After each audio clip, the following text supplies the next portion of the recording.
podcast. Back Zarbanicki, Austin Rose, Dakota Freetag. First things first, I love this video thing because we can see what shirts we're wearing. The only one with the red shirt on tonight is Dak. And that's not Oklahoma red. That is Husker red. It's a Pickle Tavern shirt. Pickerel Tavern, the one bar I've been to in Pickerel. That's the only bar in Pickerel. Well, we are into fall camp, guys. Everybody across the country is practicing. Nebraska, I think along with the other two I saw was Ohio State and Alabama hosted an open practice last night on Saturday, open to the public. It looked like there were several thousand people there. Money was raised for the NIL fund to go back to the players. It does sound like a few teams did this. I have my thoughts on it. It's interesting, but I think there's a lot of stuff that people learned from watching practice, and I know it's early on, but you start to see some things form and play out. I guess first off, what do you think of the idea of the open practice concept? I mean, every coach that we've had has done something like this, similar, whether it be a scrimmage. I think it was Mike Riley. It was every practice was open to the media, at least. Like, what do you think just in general of practices and at the college level, college D1 level, and the availability to the public, media, etc.? Wait, what do you mean? Like, what do you mean? What do you just think about having? Yeah, what do you think? Like, do you think this should be open, closed? Do you like this idea? I think it's fine to have one at the beginning of the year. Just be like, hey, come in, ask some questions, see what we're doing, but you can hang out an extra month. I don't think they should all be open, obviously, because that'd be insane. But I think one at the beginning of the year is fine. You know, it doesn't really hurt anything.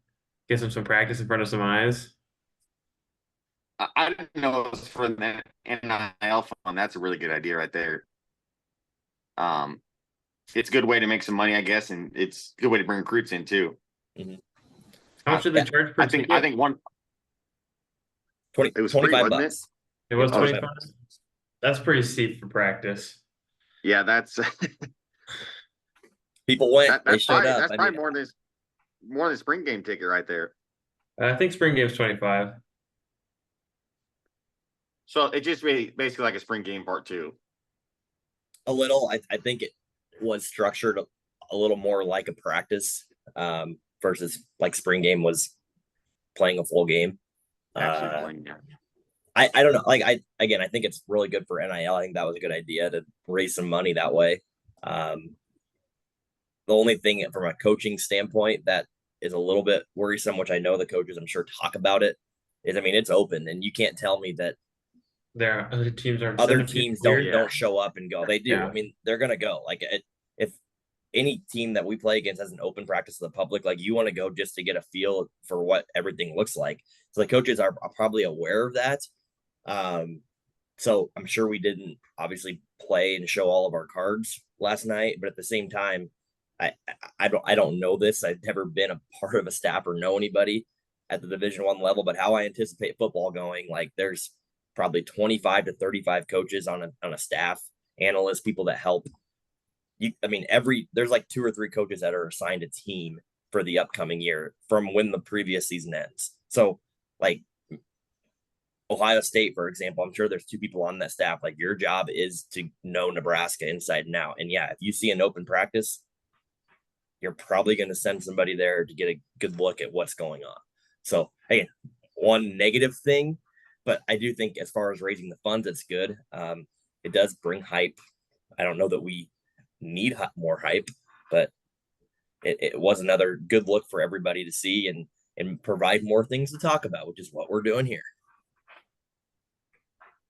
Back to this, every single Mike Riley's practice was open? Not to the public, to the media, I think. Jesus. The media was there every day. That's not a good idea, but he's a nice guy. Why would he say no? Yeah, it was. You got in-depth analysis from the media all the time then, and now you just get what they're available to. And like, for example, you get coaches after practice sometimes, and they can explain what they want. So it's good. It does, because these weeks feel like they take a long time to get to week 0 or week 1 until we actually get kicked off. So What do you hear from the practice? Because all I really heard was Raul looks sharp, Harburg looks improved, and the punting. Brian Buschini was shanking quite a few punts. yeah, I mean, the stuff that I read, and I wish I would have went. I was going to go. Drank a little too much alcohol. Didn't make it. Czech days. Shout out Wilbur, Nebraska, the Czech capital of America. Dak. Czech capital of America. Oh I yeah. refuse to believe Wilbur, Oh yeah. Nebraska. Wilbur, Nebraska. No, it Look is. it up. No It actually way. is. Look it up. Self-proclaimed. It actually is. Nope. It's legit. No, it actually is. It's a 5 days every year. They have this. There's a bunch of people. It's fun. Czech capital of America. It's super fun, but I can never not go. invited. Next year. Yeah, okay. All Always right. first week of August. So Sure, that's shit. where I was. We just lost Dak. Dak just said, "I'm out of here." It's like Austin wasn't invited to Czech days. I feel awkward. I'm just gonna get off. All right, Nope. yeah, there's a website in a foreign language that's talking about Wilbur, Nebraska. So It's legit. So anyways, that's where I was gonna go with the practice, but I was hanging out there, and yeah, again today reading stuff. It looked like you said, Rayola was sharp. Harburg looked decent. I heard Danny Kalen had a rough practice. As far as the other quarterbacks, like Jalen Gramstead, there he is. About time he just wanted to leave us. There we go. I don't know how I left that. Jalen Gramstead, I thought, or I heard, did some good things. He's the reigning NAIA quarterback of the year. So I think our quarterback room, I mean, it can't be worse than last year, right? So I think there were some solid performances there yesterday, and it sounds like our receivers did some good things. There's a little battle, I think, for that left tackle spot with Prohaska and Corcoran. So that sounds like that was a topic of conversation. But yeah, I mean, it sounded like it went well. Punting, like, that's scary. Buschini bombs were the kicking game is one thing. It's scary. No, like it should not be nothing you want to trust. Mm-hmm. luckily we'll only be kicking extra points this year. Am I right, boys? Yeah. Yeah. So yeah, and I mean, this piggybacks off of that, but what I wanted to do today for this episode mainly is talk about things that we think need to be focused on or stressed, or like key points of emphasis here, as if we were the 3 coaches of the Nebraska football team. Like, what are we overemphasizing this fall? And I think that includes some of the things we saw yesterday, but just in general, like, what should we be focused on for us to reach our goals, which whatever our goals are, what do we need to be focusing on here these next 3 weeks? So we're going to each list off 3. You want me to go first? I really don't care. Yeah, go first. Okay. You earned it. Well, I don't want to do the one that probably everybody has on there, so I'm gonna be a little bit different to start, because I know you guys probably have my first one. You have my first one. Yeah, but I bet you guys have my first one too. So I'm gonna start with my second one. Defensively, we need to continue to be creative and evolve from what we had last year. What I'm a little scared of is we are going to think our defense was damn good last year. We're going to come in riding the high and not really take the next step that we need to here, especially with a lot of these new teams coming. So, like, again, I don't know what that looks like, and I don't know a whole lot about all the different nuances of football defense, but I do think the 3-3-5 was very successful in year 1 here, and when people doubted it, but we have to continue to build on that. And we talked about this last year a lot, how the 3-3-5 gives you some chances to blitz differently, mix things up. It's tough to kind of get a pre-snap read. So that all worked well, but we need to continue to evolve and move forward with that. And I will say, it sounds like that the big approach is forcing more turnovers on the defensive end and getting more sacks. That was specifically talked about from Tony White and Matt Rule in some press conferences last week about getting more sacks, getting more turnovers from this group, because we did not do a good job of that last year. So I like to hear that. I think that tells me we're going to be maybe a little more Blitzing riskier more? gamble. We're going to blitz more, which risk comes with some If up and downside. If you want more sacks in 3-3-5, you're going to have to blitz more. Yep. So we'll see, but that's my one big focus is like, don't just be satisfied and say our defense is going to be fine. We're going to be good again this year. All we got to focus on is our offense, fixing that. Now, I think our defense needs to actually start scoring points for us if they can, or creating opportunities for our offense. Your best player, according to EA Sports, is on that side of the ball. Dang right. Yeah, and if we have time at the end here, we're gonna talk about our experiences on the video game so far and what we think of some of our players. I don't think we have time. Well, then, Dak, you better elaborate here on your first one. My first one, special teams for sure is something that you want to really work on. Albano, he's up and down big time. You want to surgery. You want to have confidence in your special teams. That's something you don't want to go into a game worrying about. Yeah, Alvano's having what was it? Is it with his knee or hamstring or something? Yeah, I thought he had hamstring surgery. He's that's done? That's what we want to hear from our kicker. Like, good God, is he out for the year? No, they say he should be back. It was a minor surgery, is what I heard. I don't know. But yeah, that's not good. I didn't know that. Dak, tell me this then. I mean, I agree. I completely agree with that. This is a hard question, so you might have to think a little deeper here. Open that big brain of yours. If you're the special teams coach, like, what are you changing? A better kicker. I mean, I don't know.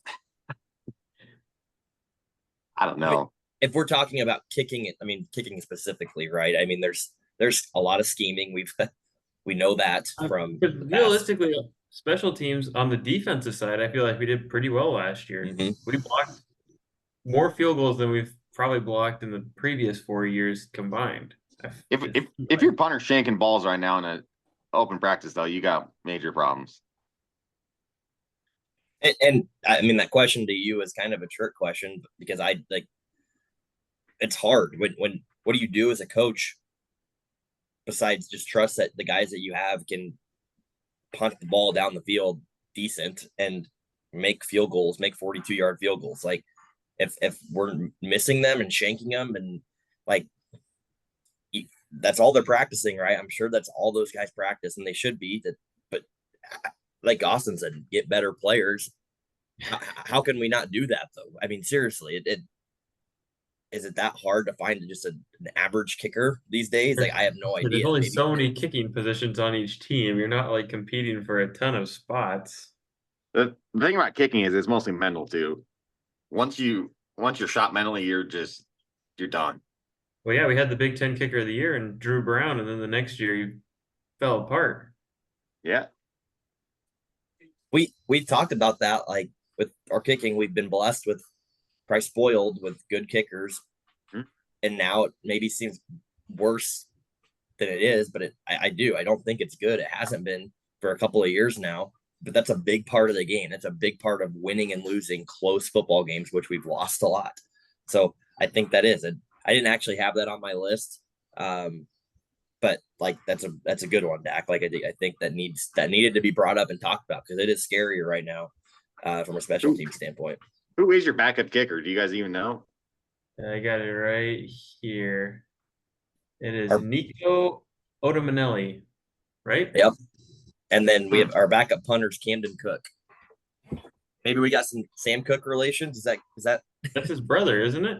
I might be. I don't know. I thought they were actually related. Why can't he be our good punter?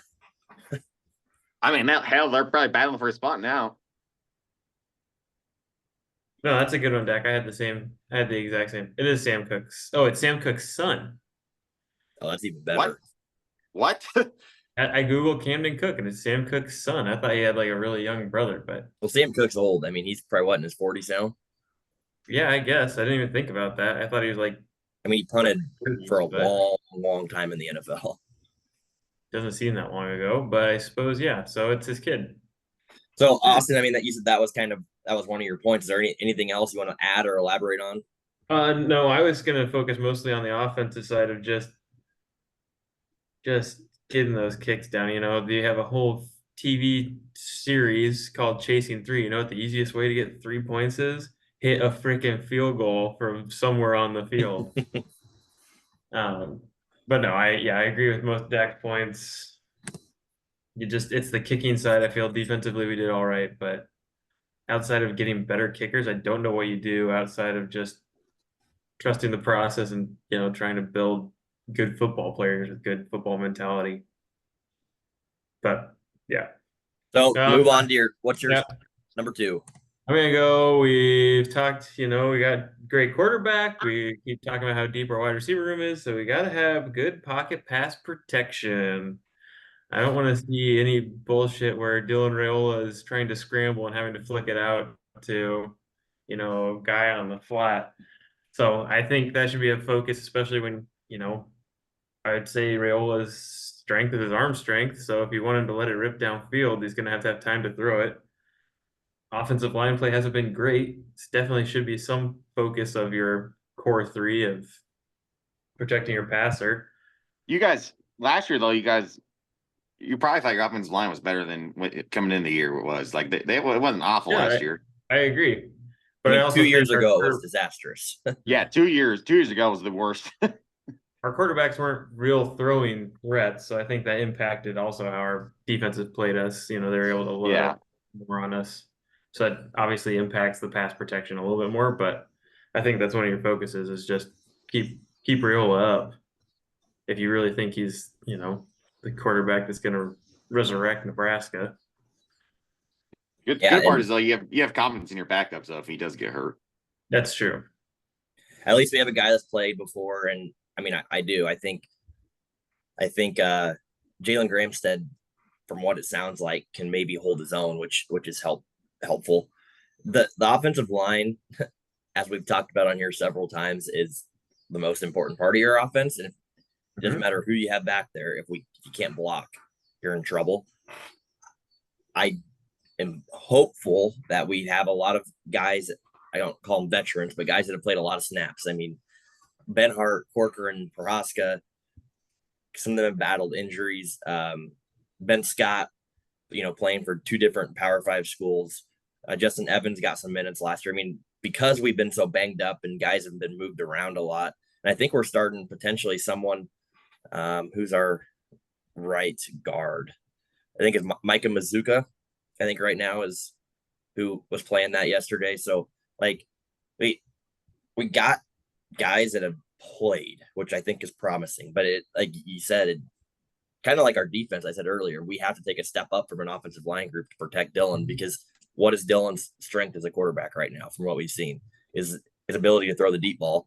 And all we keep hearing is our receivers, how much of a vertical threat they are. Well, we've had none fast they are. Yep. And we've had none of that vertical threat in the past. We saw some in the spring game.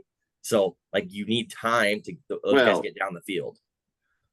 Well, crap. I thought Ben Hart was one of the worst players in college football coming in last year, and he actually had a decent year. Yep. He did actually have a decent year. Dak, number 2. Just hold on to the ball. That's last year. I mean, you're going to have a different quarterback now, but last year fumbles and interceptions just killed you. That Colorado game, your defense played their balls off, and you guys, your offense just killed you that game. I don't know. It's big. It's big to hold on to the ball and not give the other team just fumbling and left and right picks. I'm assuming we all had ball security. Yeah. My number 1 says turnovers in all caps, underlined, and then right after it says ball security. Now, do you think there's any negatives to being hyper focused on ball security? I mean, I don't know what you can expect from last year. You don't come into the year thinking you're going to play 3 quarterbacks. Like, I don't, it was a toss up last year, but no, I mean that's kind of on. It's kind of on rule for picking Jeff Sims, though. That's I I don't was know. gonna say, Dak, own your point. Like you were Yeah, spot like I on was the say, whole time from the beginning of the year last year. And Jeff Sims, when we were like, maybe, and you're like, no, he turns it over all the time. And we're like, no, that was just the first game. Nope. Yeah, I know that's on rule for picking him, but Yeah, we don't got to dive back into how that went because we all no. know that. But turnovers and rules talked about this a lot too in Big Ten media days, and it comes up a lot in conversation of getting a positive turnover margin. I mean, I think we've had 1 year in the last 14, 15 years that we've had a positive turnover margin. Might have said that before too, and he knows that's a focus. Now, at the same time, he also said we weren't even getting hit and we were fumbling. Like we're doing stupid stuff that can't happen. And I guess you can say it's on the players to sometimes do their job, but at the same time, as a coach, you got to find a way to get the reps in practice, simulate the environments, get them mentally in the state that they're going to be in a game so that stuff like that doesn't happen. Like that is number one most important thing. We don't turn the ball over. I feel like we're going to make a bowl game. Like bottom line, if we have a positive turnover margin, I like our chances of getting to seven wins, but we have not done that in a long time. and I say, they're trying to stick to their guns and be like, hey, if you fumble the ball, you're not playing. And luckily, we feel, at least I feel like we all agree that we have better depth of their skill position. So if someone gets benched for fumbling the ball, it's like, okay, it's not like he's the best option. It's like we got another guy who can play. Yeah, that's a good point. I will say we have better depth. I don't know that we still don't have the superstar skill No, players, the all stars, but we got a lot of similar guys. I mean, at the running back position, I think there's 4 or 5 guys that potentially could start. Now, it does look like Emmett Johnson potentially could be the day one if we're going off of practice last night. But Ramir got a lot of snaps. Dowdell's going to be in that mix. Obviously, Gabe Irvin's going to be around in that mix. There's a lot of options that if you can't take care of the ball, you're not going to play, and that's one way of stressing it and putting importance on it. Receivers too. Was Malachi your number 1 wide receiver last night? It sounds like Jamal Banks and they are both. I was gonna say Malachi doesn't seem like a number 1 wide receiver to me. Malachi's gonna have a interesting middle role, I think. we'll see if he even gets on the field that much because you got Banks, Naylor, Lloyd, and then Barney looked like a stud. Barney's looked really good. Castaneda. IGC is a glue guy. Sounds like he might actually be a special teams guy. I had no clue he's back. How many years has he played football? It seems like it's gotta be his 6th year, right? It's gotta be, sure. Yeah, a lot of options. So I do. Here's the turnover part that scares me. I'm hoping fumbling will be better. Raiola cannot come in. The Colorado game is the main one that I'm talking about early on, and think that he is Patrick Mahomes, as everybody's calling him, and just be careless throwing it around. Those Colorado D-backs are going to be athletic and quick. We can't get over greedy. Like we talked about him before. We don't need him to come be a superstar. He needs to be a good game manager here his freshman year and build on what we did last year, which our offense is bad. It doesn't need to go from a 2 to a 10 in the first 3 games. We need to just take care of the ball. That's where the turnovers come. Like I'm scared it could be 3 picks against Colorado. And it can't be. Like it can't. And we're not going to win that game if that happens. Well, shit. How many? Is this the first year? It's probably been 5 or 6 years since you've had an easy game to start out the year. It's been Big Ten teams for since 2019, I think. Yeah. Since Scott Frost's first rainout game, that was the last Big Ten starter. Yep.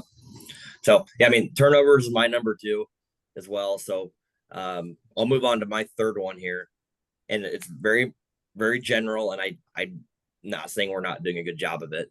I think that Rule has this mentality, and especially our defense, but the whole staff just believes physicality and toughness in practice.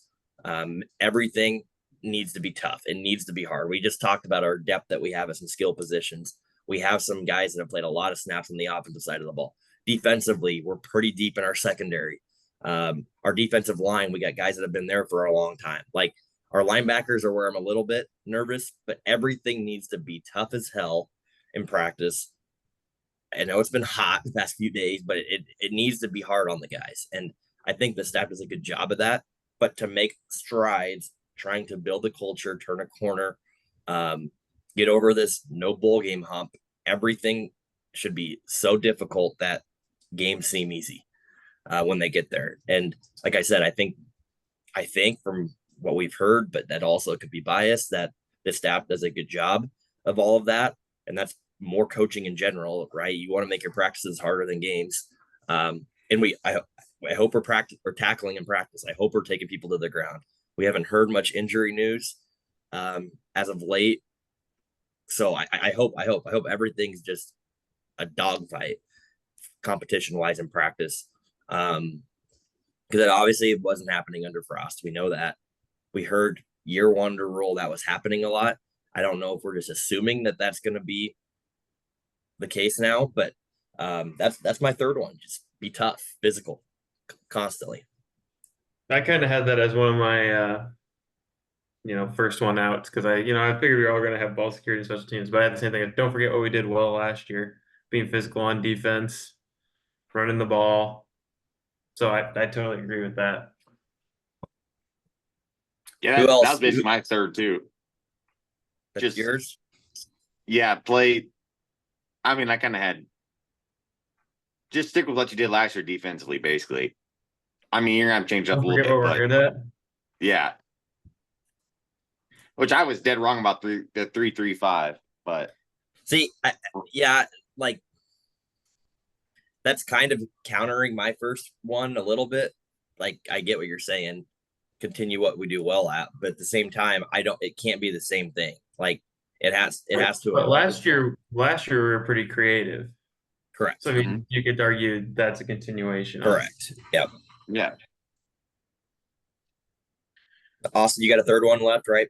No, that's it, man. I had ball security, special teams, pocket passer, and be physical. So congrats. We all think the same. One voice. We did it. Great podcast. We actually had the same three. Did we really? Special teams up. Yeah. I don't know how I feel about matching with Dak. Hey, I'm the only one that wore red today. That's true. So okay, yeah, we can go into this EA Sports ratings a little bit. So I will say we're gonna do a deeper dive into the depth chart, offense and defense here, probably in our next few episodes. We'll look at different positions, go through a little more deeper what we just talked about, but we've been pushing this off because we've ran out of time in our past few episodes, which I guess I'll mention this too, by the way. We do only still do 40-minute episodes because of our time limit, and we're too lazy or frugal or don't make money to pay for Zoom Advanced or whatever the heck we need to do. So that's why our episodes are 40, but it's twice a week. So you're getting the best of both worlds. That being said, I'll pull them up here. Here's where Nebraska ranks. And so the game came out. I mean, I know Dax played it a lot. Austin. How many days of work? I haven't played it at all. I don't have all I have is a Switch. It's almost worth getting a PS5 and stuff. I honestly thought about it. I straight up did. Here's the thing with the $600 game. On the game. The game itself, just like every other game and all the Madden haters, like people are complaining about it. My mindset for this first one was just appreciate that it's back. And yes, there's some flaws with it, but I even think they've exceeded a lot of my expectations. And when I do, like, especially these college football games, I appreciate probably more than the average person all the realism of the stadiums, the announcers, the commentating, the flow of a dynasty. The recruiting is like, that's why Austin needs to get it, because you wouldn't work. The recruiting on it's so good. You're right. I probably it takes a lot of time. So it's legit. They did a really good job.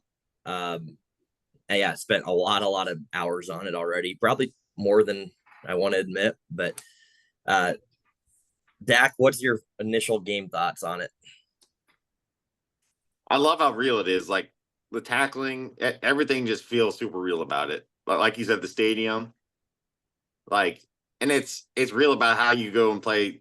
Say you go to the swamp, it's a lot tougher than going to freaking Wyoming. Mm-hmm. But and it's like the home field advantage is huge in the game. It's I don't know. I don't know if I agree with the rankings on the stadiums, but where they have Gaylord Memorial at? I think it was 11, if Yeah, I'm right.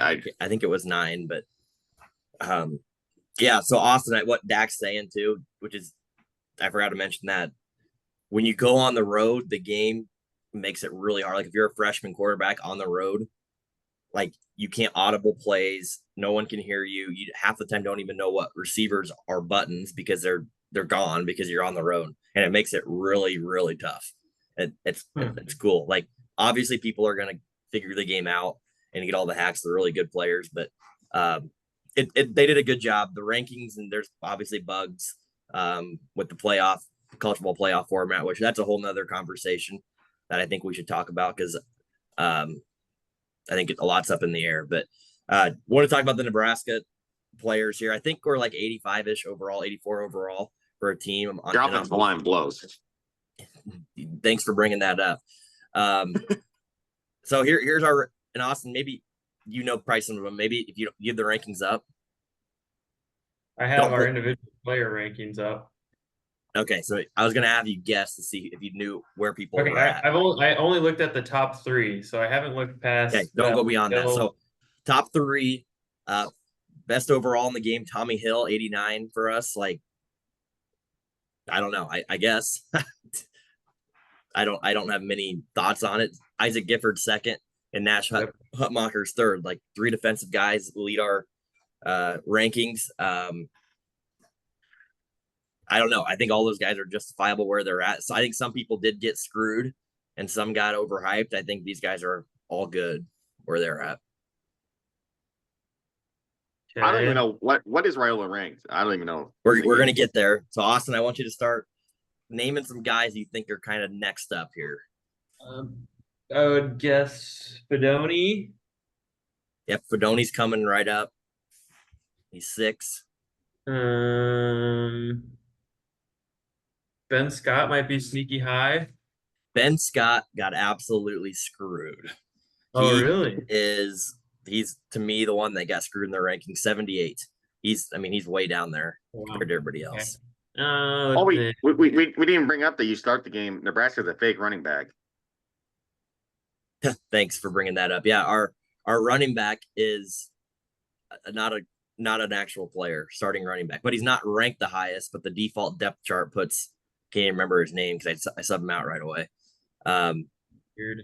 So, but the second highest running back, or the guy that plays a lot, is Dante Dowdell, which is interesting. Okay. But Dowdell, Ramir, Emmett, they're all like, I think the same. Yeah, they all 79 is Emmett, and then they all 3 are 79 overall. I would guess Hartzog's up there. Yep, he's 82. I feel like Banks, he was pretty good. Yep, Banks is 5th. Banks is 5th, and Nair is 7th. So I mean, you named a lot of the guys at the top. I think what this tells us a little bit is those 2 receivers are going to play a lot. And I mean, I think that even before Big Ten Media Days, it sounds like they came in and took control over the receiving core locker room because it was such a young group, even being 2 newcomers, which I think is good. I think that's what's needed. A lot of those other guys, Jalen Lloyd, Malachi, obviously were here last year, but they're young. 4 offensive linemen in the top. No, 3 in the top 10. Ben Hart's 4th. I thought that was interesting. Whoa. Ben Hart. Wait, so 3 in the top 10. So I don't even know who the third one would be. 9 and 10 are Justin Evans and Teddy Prohaska. Okay. and Okay. Corcoran's 79 overall, and then Ben Scott 78. So I mean, our team's very balanced, which I think is what we Accurate. see. I just thought Ben Scott got screwed.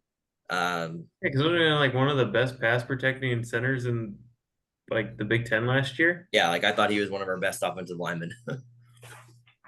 So, last thing I'll say about the game, and this ties a little bit to our playing style, because I do think this is what's going to work in real life. Like, we're going to have to run the ball to set up Rayola to throw it downfield. I just think it's going to be hard for us to come out and throw it 40 times a game.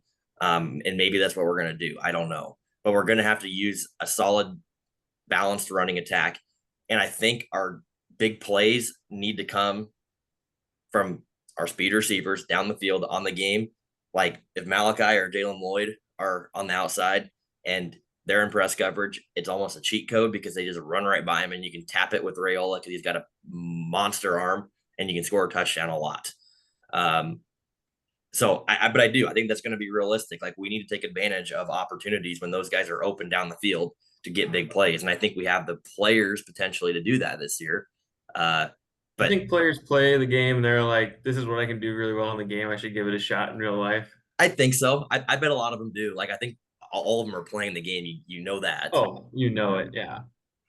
It makes it fun. And the other thing I'll say that I missed from the game and appreciated being back, like this is how you get to know the roster. Like it really is. Not just Nebraska, but any team you play with, you get to know names of some of the guys, and that like especially your second and third stringers are guys for like 2 or 3 years down the road in dynasty mode. You get to know the names of them. Now, not everybody's in the game. Carter Nelson's not in there. Gabe Urban's not in there. There's a couple of guys like that. But for the most part, that's how you get to know the team more so than just pulling up the depth chart on Google and reading through it. You need to know their style, what they kind of are built like. So appreciate all of that stuff again with the game and it being back out. I almost bought a PlayStation 5 straight You up. still should. You still should. Oh, I did. That's the only reason why I bought it. They're so expensive. You still should. You got a big time, big boy job, making enough money. You can justify it. I found mine from Marketplace at Trailer Park in Lincoln. That terrifies me. Okay, well, good episode, boys. Yes, go. Listeners, if you want Big Ten Plus free for a year, USC teams, USC 24 or Oregon 24 or UCLA 24 and Washington 24 all work free Big Ten Plus for a year. Thank you, newcomers. Thank you, newcomers. Also, be on the look here for some potential new merch, maybe some new shirts, hats coming out here soon. We're excited for that. Kick off the new year. Support the podcast. We're on Twitter at Glory Return, on YouTube, Return to Glory Podcast, and also on Apple Podcasts, Spotify, Google Podcasts. We'll be back Wednesday. Go Big Red. GBR. Boomer Sooner.